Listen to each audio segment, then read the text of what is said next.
Olá, docentes! Eu sou o Marcelo Betcher e hoje eu vou apresentar para vocês 4 métodos para você se organizar financeiramente.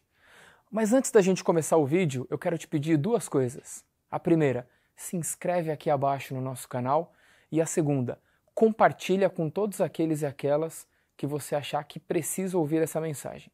Então bora lá para o vídeo. Muito bem, qual é o primeiro método que a gente precisa para se organizar financeiramente? Então vejam só, de 2018 para cá, a gente tem uma onda muito grande de pessoas falando sobre investimentos. E muita gente querendo se aventurar nesse meio. O problema é que muitas pessoas às vezes acabam fazendo a escolha errada na hora de investir. O que eu estou querendo dizer com isso? Né? E você deve estar se perguntando, mas tem hora certa?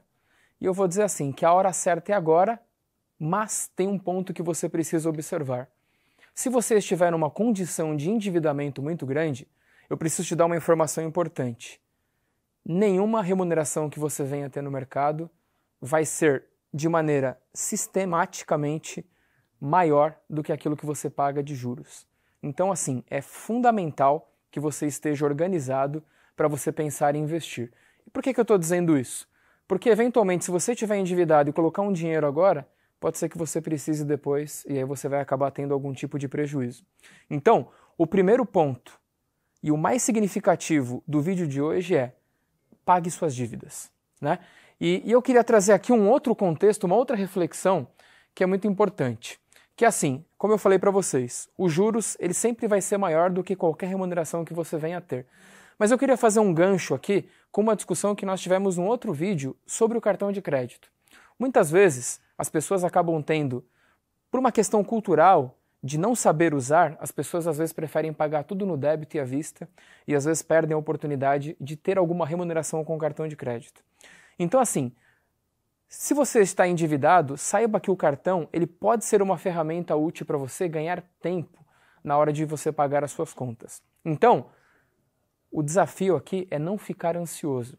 Toda vez que a gente fica ansioso com algo, a gente acaba cometendo algum erro. Então, quando você pensar no cartão, pense nele, no uso positivo que você pode fazer. Agora, se você falar assim, mas eu não consigo, eu não tenho disciplina, então eu vou dizer para você, docente, você precisa ter essa disciplina. Porque tem um outro ponto aqui que é muito significativo. A educação financeira, ela é tema obrigatório desde 2019 e a gente precisa trabalhar ela de forma transversal.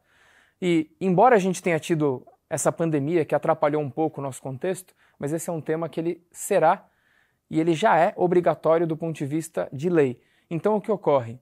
Para você poder explicar bem esse contexto, você precisa que ele seja natural na sua vida.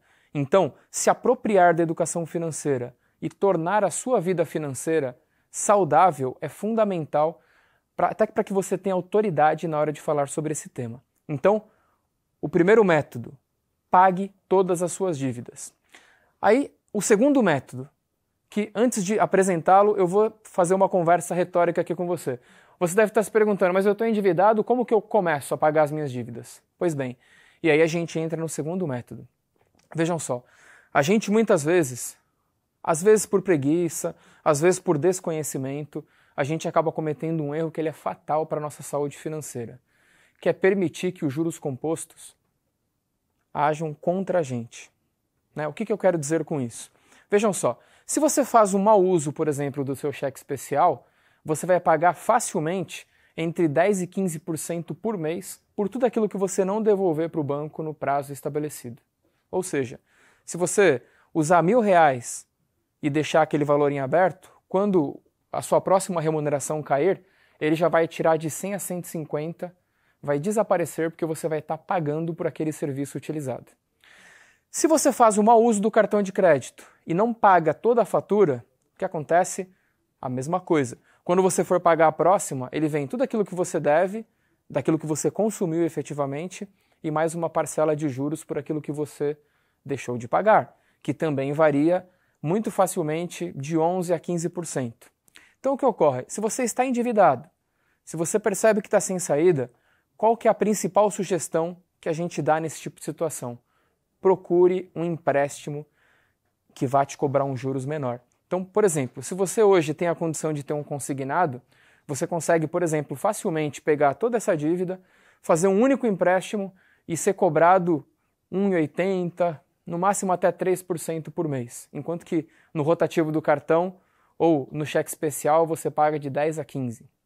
Então assim, resumidamente, se você fizer a soma desses juros por mês, nesse consignado, você paga aí alguma coisa em torno de 11 a 12% no ano, enquanto que num rotativo de cartão ou de cheque especial, você paga de 150 a 300, dependendo do quanto ele te cobra. Então assim, e aí você pode estar se perguntando, e o que é um empréstimo consignado? É aquele empréstimo que você faz direto na sua folha de pagamento, né? É algo que normalmente está à disposição, em geral, dos funcionários públicos, mas às vezes você acaba tendo alguma linha similar para quem também é do mercado privado. Então, fique atento a isso. Concentrar tudo aquilo que você tem de dívida e pagar em uma única acaba sendo muito mais interessante e saudável para o seu bolso. E aí você deixa de perceber o dinheiro escoando da sua vida, porque aí você é remunerado e aquele dinheiro vai embora e você nem sabe para onde. Então, é fundamental que você faça isso. Mas aí você deve estar perguntando, Marcelo, mas eu fiz isso, mas eu continuo com o problema. E aí a gente retoma um pouco de um conceito que nós trabalhamos num outro vídeo aqui na Docente Expert. E se você tiver interesse, clica nesse card aqui, ó, que está aparecendo, que a gente vai te levar para um outro vídeo que nós fizemos sobre esse tema, e lá a gente te explica como você ter uma visão global sobre aquilo que você deve, sobre aquilo que você ganha, sobre a sua capacidade de guardar ou saber pelo menos o quanto você está perdendo. Tendo essa organização, escolhendo uma melhor metodologia para você poder pagar as suas dívidas, aí o desafio, que eu também já comentei nesse vídeo, é assim, você está tendo acesso a um conhecimento agora. Como você vai utilizá-lo vai ser uma escolha sua. Então, se você tem um desejo genuíno de se reestruturar economicamente, se você tem um desejo genuíno de conseguir montar uma reserva e ter condições de bancar o seu sonho, você vai precisar também ter muita força de vontade. E assim, docentes, força de vontade é o que a gente explica só todo dia para os nossos alunos e alunos na escola. Então, você precisa tomar as rédeas da sua vida nesse quesito. E para isso você precisa do quê?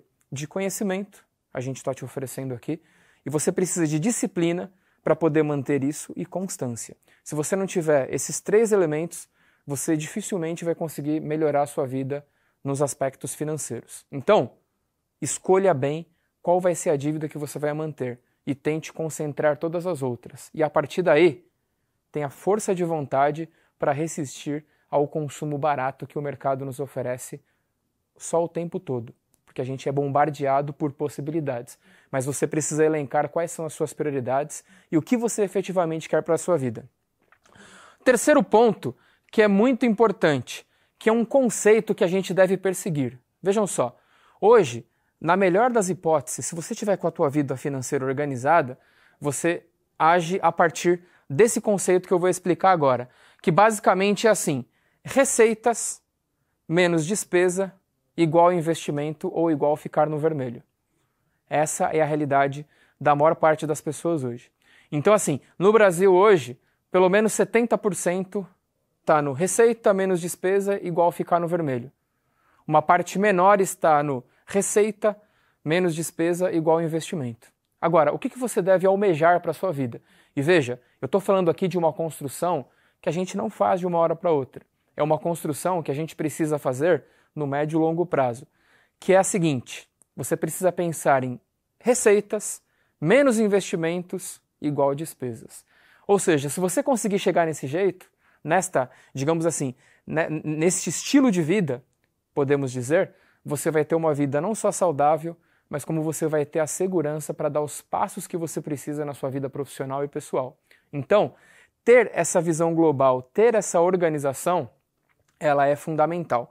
E aí, docentes, eu entro num quarto ponto que eu vou citar e depois eu vou fazer um vídeo exclusivo para poder falar sobre isso, que é assim, se você conseguiu ter clareza das suas dívidas, se você escolheu a melhor forma de pagar com o menor juros, se você conseguiu se organizar a ponto de pelo menos estar na condição de despesa menos receita igual investimento, aí a gente pode começar a pensar no quarto passo para você ter uma vida, de uma metodologia, de um método para deixar a sua vida saudável, que é você pensar na perspectiva do investimento. E vejam só, eu quero dar uma palhinha aqui sobre um conceito, que é renda passiva, que basicamente é o quê? É formas de você obter renda que você consegue sem necessariamente estar trabalhando. E isso é possível hoje numa perspectiva de investimentos. E assim, é claro que você não vai construir isso em 1, 2 anos, mas é algo que você constrói ao longo da vida. Mas aí você deve estar falando assim, poxa Marcelo, mas ao longo da vida, mas eu quero agora. Eu falo, pois é.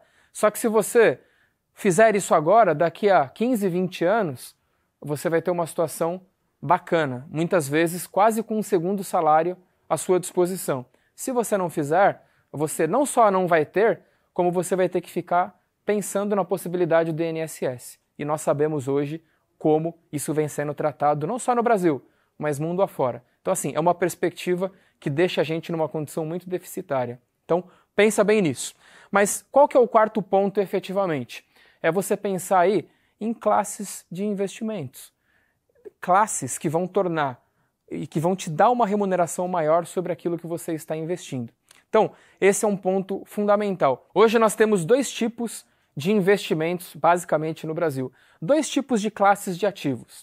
O primeiro deles, a renda fixa, que provavelmente você já conhece, você deve ter feito, ou talvez ainda faça uso da poupança, por exemplo, que só para você ter uma ideia, no ano de 2020 ele representou uma perda de 2,91% para quem investiu nela, é isso mesmo.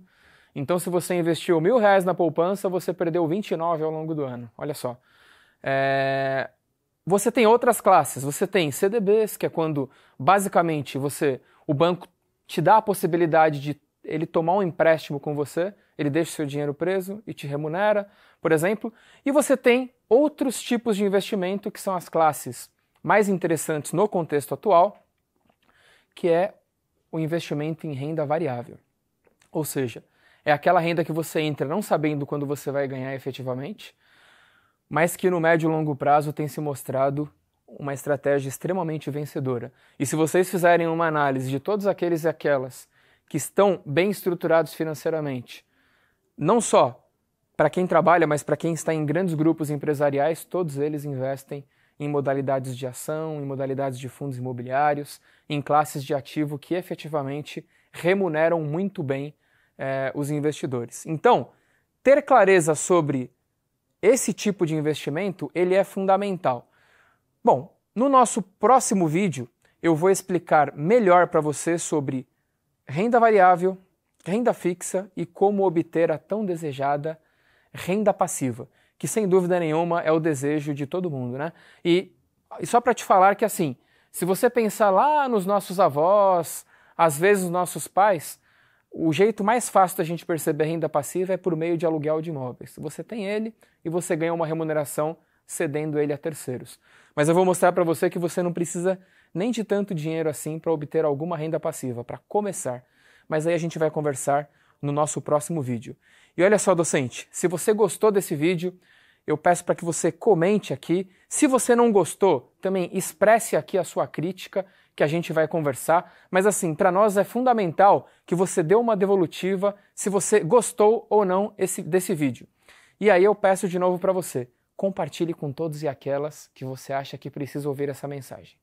Muito obrigado e até a próxima.